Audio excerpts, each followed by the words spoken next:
and welcome back to this week's episode of Pro-Spectives, where I, Jess Provencher with Pro Homes Group, interview local business owners, entrepreneurs, and community leaders to see what makes them tick and what their perspectives on business are. Today, I'm super excited to be here with my friend, Scott Loignon, who is the owner of Win Homes in New Hampshire. Hi, Scott. It's awesome to have you here. How are you doing? I'm good. Did I say it right? No, but people have been saying it wrong my whole life, so it's totally fine. When I was and all through school, when the teacher's like, "It's Scott," I'm like, "That's me, right here." That's me. Yeah. Well, why don't you tell us about who you are and what you do in your own words? Excellent. So I'm Scott Loignon, and my wife Stephanie and I own Win Home Inspection. So we're a residential and light commercial inspection company. And we, really try to focus on helping buyers and sellers understand more about their property. Yeah, which is so important, especially in this market where the prices have gone so crazy. Yeah, right. Exactly. I'm sure we're going to get into the craziness of how the market goes up and down, but certainly the last couple of years where people are paying top dollar for a property. And unfortunately, the only way they can win the negotiation or the bidding war is to waive an inspection and other things like that. And it just doesn't provide very good consumer protection. So that's, but that's the market. True. Well, tell us how you got into this business. Yeah. So I come from a pretty varied background. Went to culinary art school back in the early 90s and loved cooking. It was like the only thing I ever really wanted to do was cook. I always say it's a language I speak. Some people can play the guitar and do all kinds of, and I can do just something I could do was cook. So always wanted to do that. Went to culinary school, cooked for years and years. And of course, if anybody's been in the restaurant business, they understand that it's just a tough place to be.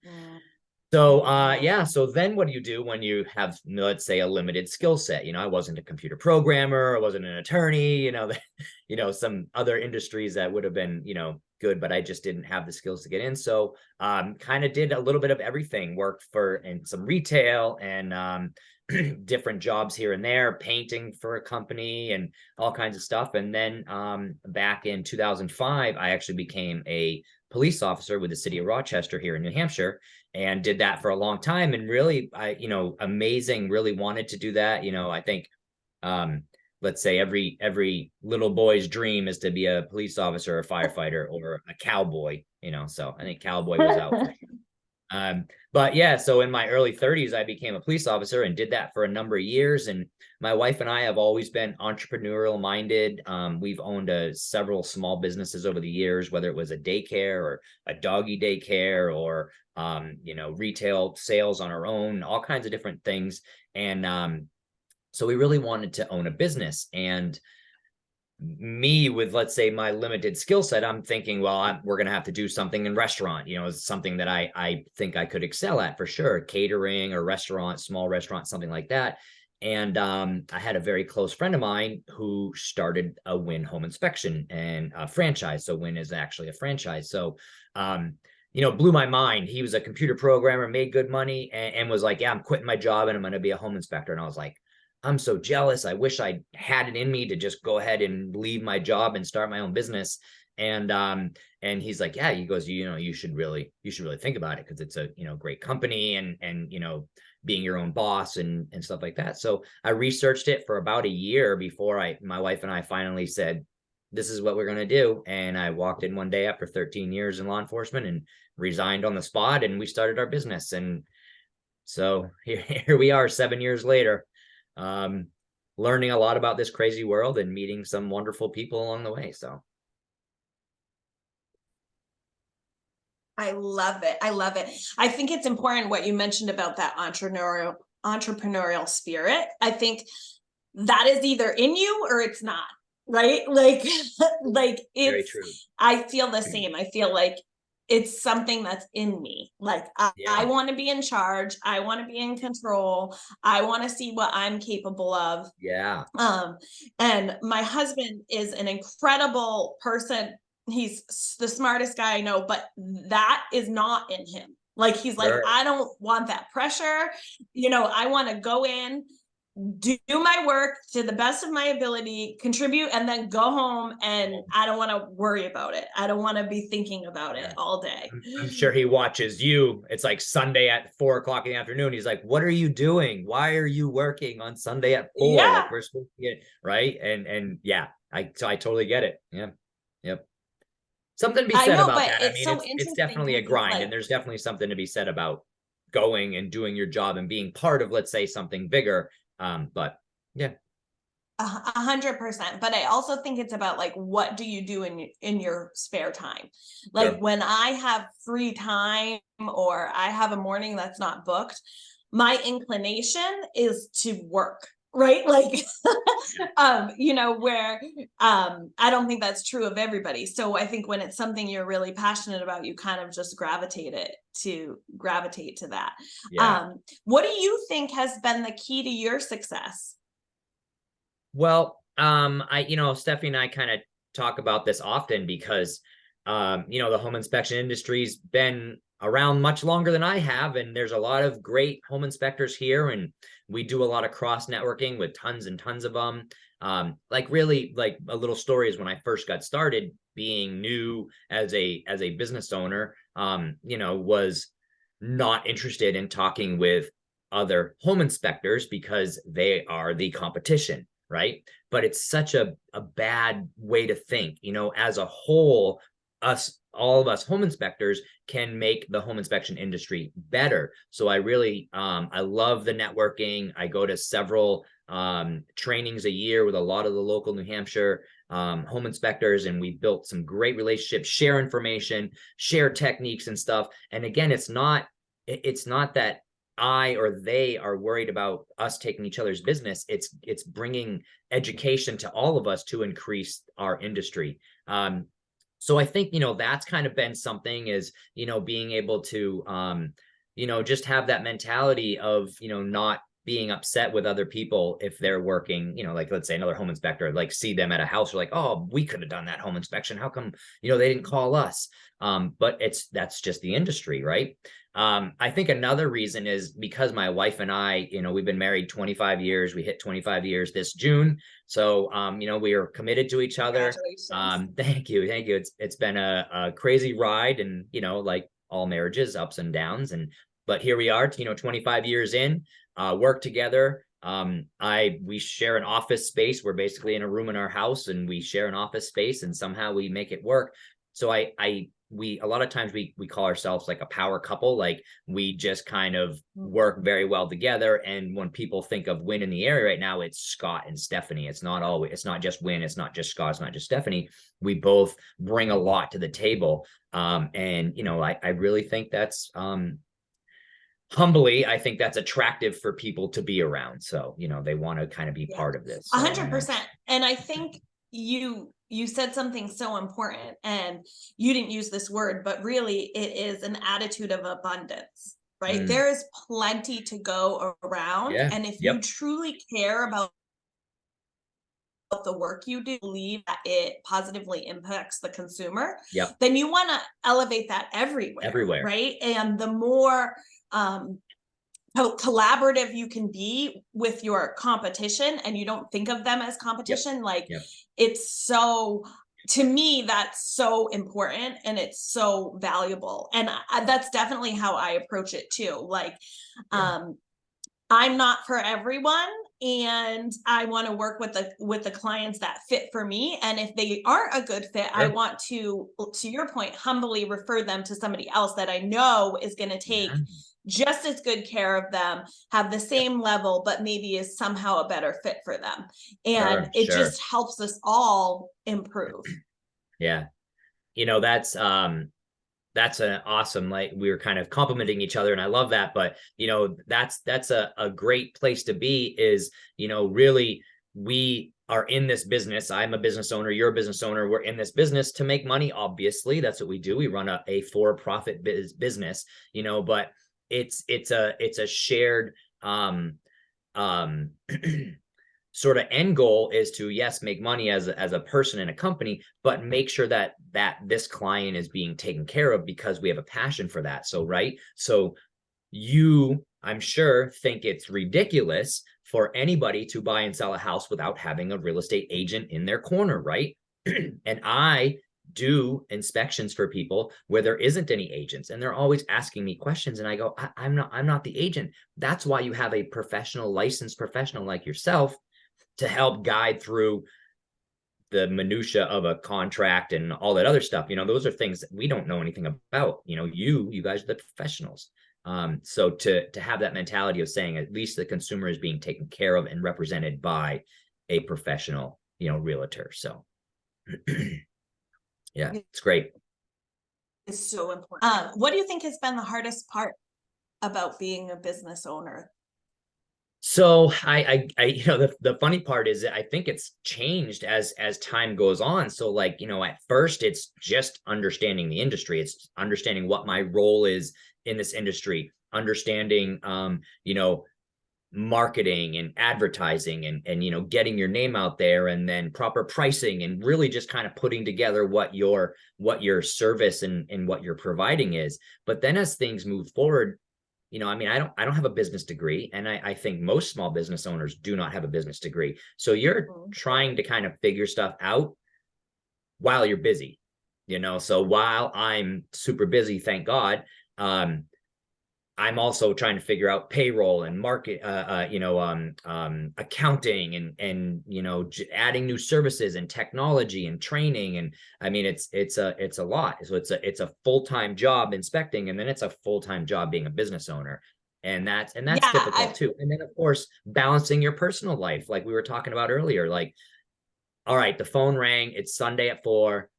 You know what? I just don't want to answer it right now, but like, all right, we'll answer it, right? And so trying to have that balance too. So yeah, I agree. I think that you nailed something on the head. And I think actually in my industry as real estate agents, this happens all the time, is a lack of understanding that we are now the CEO of a business. You know, a lot of agents come in and they think I'm an agent and I'm going to work in my business, right? To your point, doing the inspections or buying and selling.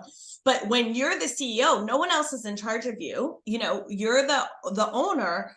There has to be time for you to work on your business. Yeah. So here's when I'm working directly with clients, but here's when I'm having my appointment with my CPA. Yes. Here's when I'm looking at. Here's when I'm deciding what to spend on marketing, or where, you know, where I'm going to do this, or to your point, is it time to switch software companies, and what is that going to take? Training employees, etc.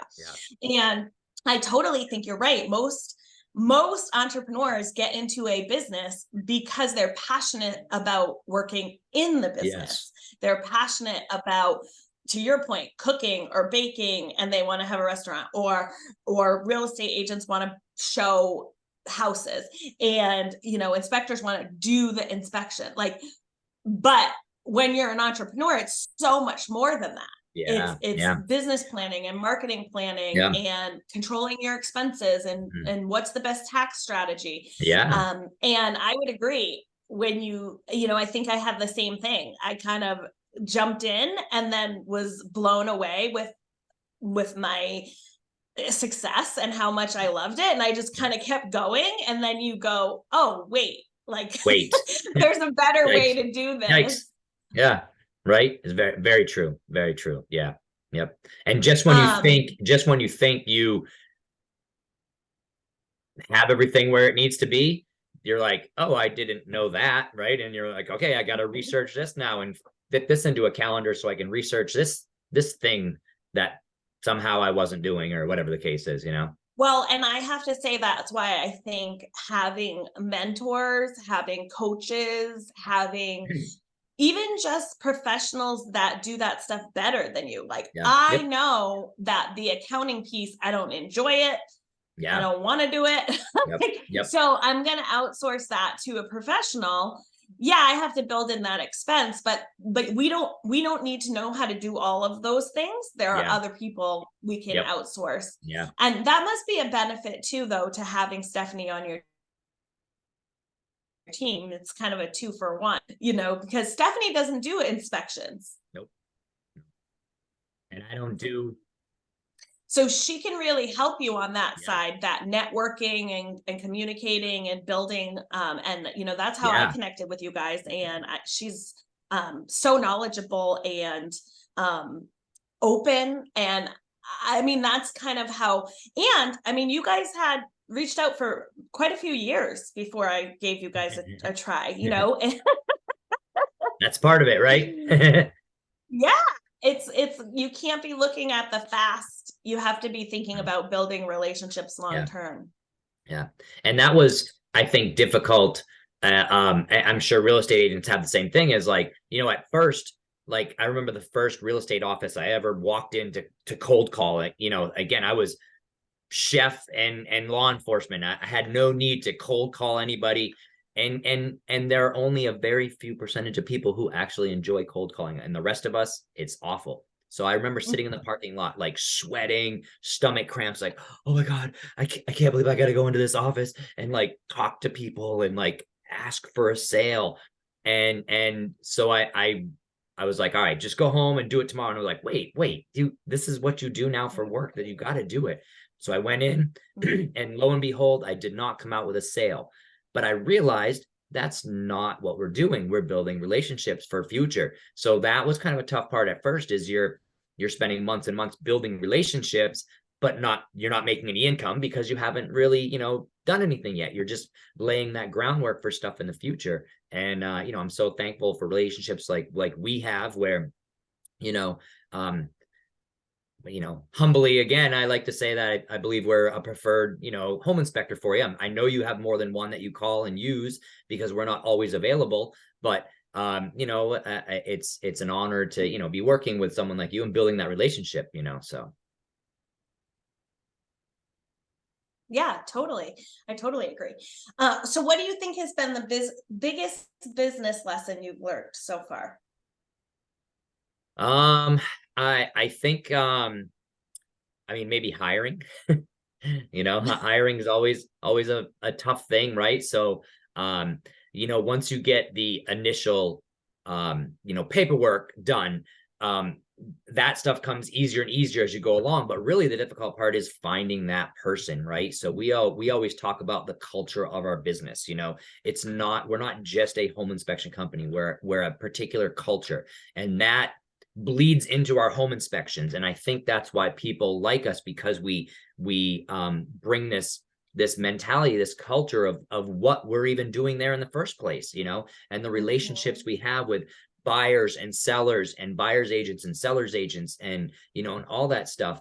So when we're interviewing people, we're looking for that culture person, right? Is that person going to be a good fit with us? And are we a good fit for them? I mean, that's an honest, truth. It doesn't make any sense to hire someone that darn well is moving on to something else very soon, because you're going to spend, time and money in getting this person up to speed, and they're moving on. So, one of our big questions in interviews is, what do you want out of this? What can Win Home Inspection Dover provide to you that's going to be a benefit to you? Is it a stable paycheck? Is it an amount of money? Is it, some love of home inspecting and that's just what it is? Or are you like, well, I just lost my job and I really want this, so I need something in the interim. Well, I mean, that's, or as we expand, agree that hiring is, there must be a delay. Yeah, there's definitely a delay. So, I think that hiring is one of, it's just painful. Yeah. And frankly, managing is painful too. Yeah. It is. I'm such an individual, and I agree with you. There's a culture and there's a presence, but you also want people to be themselves. And as an entrepreneur, typically we're pretty driven. We don't need someone on top of us saying, did you do this? Did you do this? Did you hit this on time? And when you hire someone, finding them in the first place. And then the other thing is that process is limited, right? Like you have a resume, you have a short amount of time that you're chatting with them, and then all of a sudden you hire them and you might find out, oh, this person isn't who they initially presented to be, which is normal, right? That's typical. Of course. Yeah. But like, then what? Like you said, like, so, we always say, hire slow, fire fast. Take your time in hiring the right person. And then if it's not working, like, let it go. Don't keep dragging it on. The problem, and I think this is where you were going as you expand, is like, you're in a position where you need the help. And so there's some pressure to hire.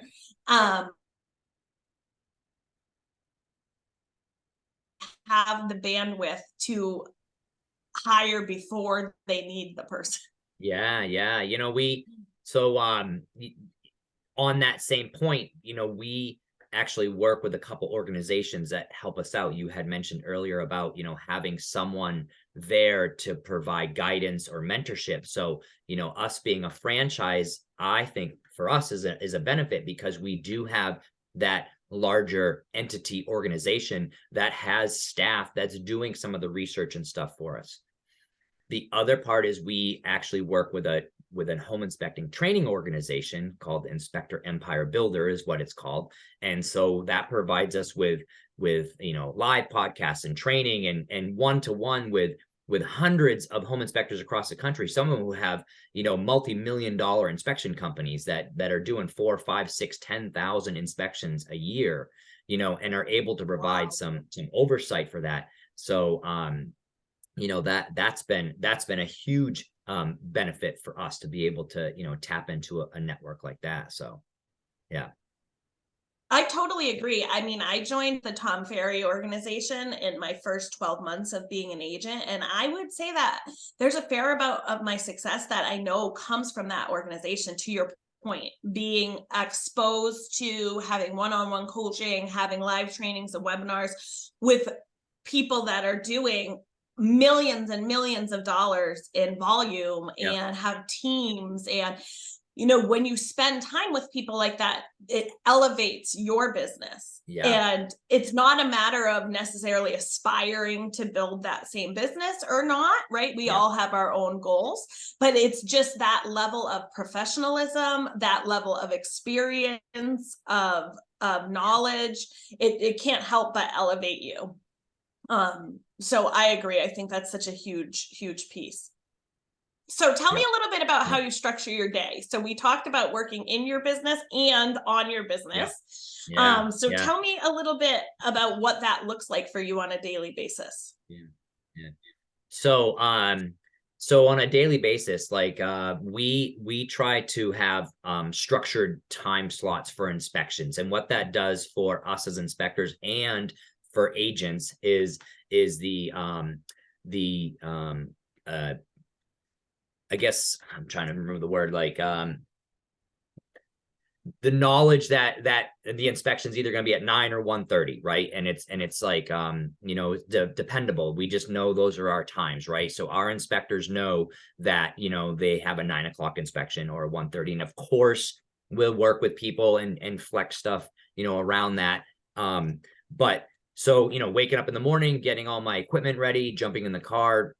Everywhere we drive is an hour, so we're doing 3 to 4 hours of driving every day. So drive to the first inspection by 9, meeting up with the agents and the clients, going through the home inspection usually takes about 2 to 3 hours, and then typically driving an hour to the next inspection, and setting that up at 1:30, and then again meeting with the clients and stuff. And then there's a lot of one-off stuff with home inspecting, like setting up a radon test, which is testing for a radioactive gas. The test is a 2-day or a 48-hour minimum test. So we have to drive to that property more than once. So it's either ahead of time or after the inspection, depending on when we set that radon up. So, after my inspection, I still may be driving another hour and a half or 2 hours just to set up or pick up a radon. So typically in an average day, I don't have a lot of time to actually work in the business. I'm sorry, on the business, not in it. So when I first started, being a single person inspection company, the inspection company always wants to be able to have a weekend slot, right? Because people don't work, and that's a very popular, time to get inspections done is on a Saturday or Sunday. Now, most home inspection companies don't work Sundays, but I always wanted to have a Saturday. So we have Monday through Friday and Saturday, and that was always me, until I was able to get a couple inspectors on board and could balance that out a little bit. So even early on, I picked Wednesday as a day that I try not to do any inspections. So Wednesday for me and my wife is a day that we sit in the office and work, on the business, working on the accounting or having we do a weekly meeting. So we talk about budget, we talk about upcoming calendar and events that we're doing. We do a lot of community events and stuff,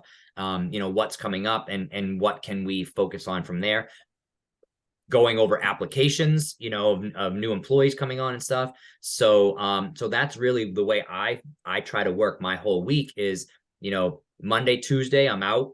Thursday, Friday, Saturday, I'm out. And then Wednesdays, I try to stay in the office and do the office work. So, I find at least until we get a few more employees on board where I could maybe do one inspection Monday, Tuesday, Wednesday, Thursday, Friday, but have the second half of the day to be able to come back to the office, get my report done. And then, Monday would be accounting, Tuesday would be marketing, Wednesday would be something else. I could really structure out the week like that to make sure I'm getting it done. But for now it's Wednesdays. So it's been working pretty good.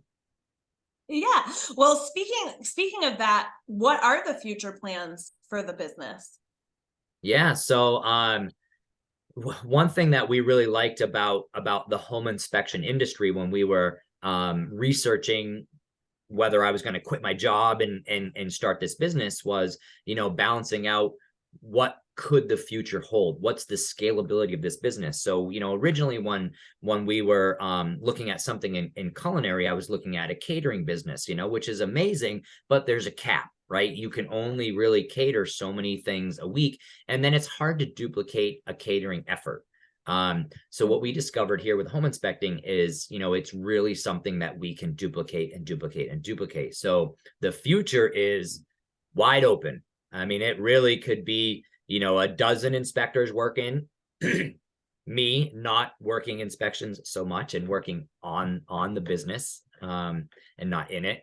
And one thing that I'd like to focus on, especially in New Hampshire, because that's where we live, is empowering the home inspection industry as a whole. We kind of touch back on that where, if we're together as inspectors, it's not necessarily competition. It's how can we empower the home inspection industry as a whole. And the main reason why I'd like to say that is because, of course, the last couple of years with the market being as it was, where people had to waive inspections and stuff. I mean, a lot of home inspectors went out of business. And of course, that's just industry, that's just part of it. But most people wouldn't think of buying and selling a home without using a professional real estate agent for the obvious reasons. But somehow the industry is totally okay with them waiving an inspection, which is, in my opinion, just about as integral a part of the process as anything else. Having that third-party unbiased person put their eyes and technique and expertise onto this house, so what you're buying for an average price of $490,000, right? So I mean, so that's the future. And I mean, I think it's fascinating because it's not so much always about pricing, right? It's about knowing what you're getting into. So I know, and I'm kind of going off, this isn't really business related, it's more industry specific, but since it's our industry, we can Yes, go off a little. It's your podcast, you can do what you want. Yeah, true, it's my podcast. There are certain expenses that are associated with home ownership, period, end of story, right? Yep. Like you're gonna have to do certain things. That's your responsibility. When new homeowners, like first time home buyers, are thinking about the expense of owning versus renting, that they are always have a consideration of all of those things. So, and the other thing is, no home is created equal. So it's not the same thing as a Honda Accord coming off the assembly line, and this one is exactly the same as this one. It's not like that. You could have the exact same house built by the exact same builder and the same exact floor plan and the same materials next to each other, and they're not the same because the land that they're on is unique and all of these things. So to me, it's not always about, I'm going to do an inspection, I'm going to try and save all this money or get this much money taken off or did that. It's about planning your financial, like, okay, I have this water heater. They typically go for 8 years. It's already 8 years old. What do I have to be planning for that expense, right? Because you're going to have to buy a new water heater no matter what. It's just a matter of where or when that happens. You know, you're going to have to replace the roof at some point if you live in a house for 30 years. So whether it's in 5 years from now or 10 years from now, it's just having that knowledge so that you can properly, you know, figure that out. And then for me, the real inspection negotiation happens on health and safety issues. Okay. You know, I just did one and the electrical panel is completely unsafe. They've been, that needs to be replaced, right? That's not a matter of who should pay for it to be replaced, but the new owner needs to know that's not a safe thing for me to be. Yeah. You know what I'm trying to say? So for sure. I am very disappointed, or I don't know if disappointed, I don't know what the word is, but I do believe inspections are important. And if there is a way for me to get an inspection for my client, even if we agree not to negotiate, even if we say I'm just doing it for my own information, to get a professional in there, I think it's super valuable. You're right. Are you ready? And we try to, you know, I don't know what home inspecting was 20 years ago. All I can base that on is a seasoned agent telling me what a home inspector did 20 years ago, right? And it was, you know, from what I gather, inspectors were empowered to tell the client, the buyer, whether they should or shouldn't buy the house. Like, hey, you shouldn't buy this. There's a lot of problems here. I mean, it's just not what home inspecting is these days. A home inspection these days is, in my opinion, of course, there is this is what's wrong with the house, because that's what we're doing. But it's also that, like you were saying, that education about a house. This is where your water shutoff is. This is where your fuel shutoff is. This is the basics of how this piece of equipment works.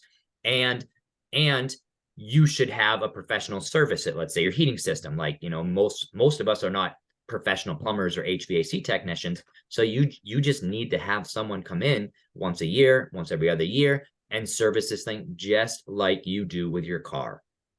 You wouldn't think about not having your car serviced. So, you know, there is a ongoing expense that we all understand with cars, you know, oil changes and brakes and all the little things that are gonna go wrong. But I don't think people really think houses are really the same way. And you said it, they are. There's an ongoing expense that people, you know, I would say it's a living, breathing thing, and it's going to change, good or bad. Well, and it's about securing your asset, right? Like, you know, sometimes, you know, we drive,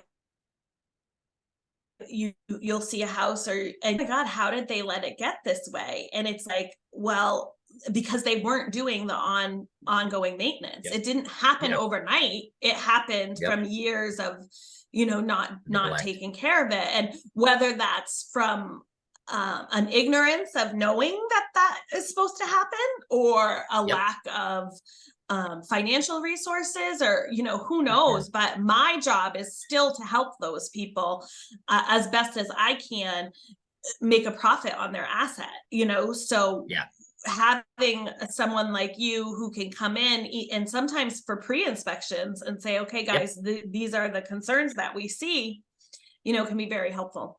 Yeah. Are you ready for rapid fire? Sure.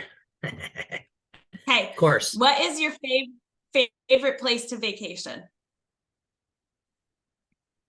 I would say Antigua was probably our favorite vacation. Awesome. What made you go there? It was our 10-year anniversary, and it was a Caribbean spot that we wanted to go to, and we just had a blast. It was awesome. So Oh my gosh, that sounds awesome. What is the one word you would use to describe yourself? me, interesting. How about passionate? Oh my God. I was literally just thinking in my head, and I want you to think I wasn't listening to you. I totally was, but I was thinking, oh, I've asked this question now like so many times, and what is the word I would use to describe myself? I was thinking, and that's what I was thinking. Boom. There you go. Yeah. I love it. I would agree. What is the best piece of advice you ever received? Let's see here. I mean, I can't think of something right off the top of my head, but I will definitely say something like, treat others the way you want to be treated. So, Have you ever heard the or inverse don't of put that that in where your they say mouth. I treat think my mom said that once. She said it's like 5. So funny. All right. How can people get in touch with you? So they can call our office number 603-931-3131. They can go on to our Facebook page, which is dover.winnie.com. I'm sorry, that's our web page. Win Home Inspection on Facebook, Win Home Inspection on Instagram. And then always they can ask their amazing realtor, because typically they know how to get a hold of us too. Yeah. Awesome. Well, I am so grateful for you. I'm glad to have you in my corner, and also very glad for you to share this information with my viewers. And Excellent. I will be seeing you soon. Thank you so much for the time. Appreciate it. And we will see you at the next inspection. See you then.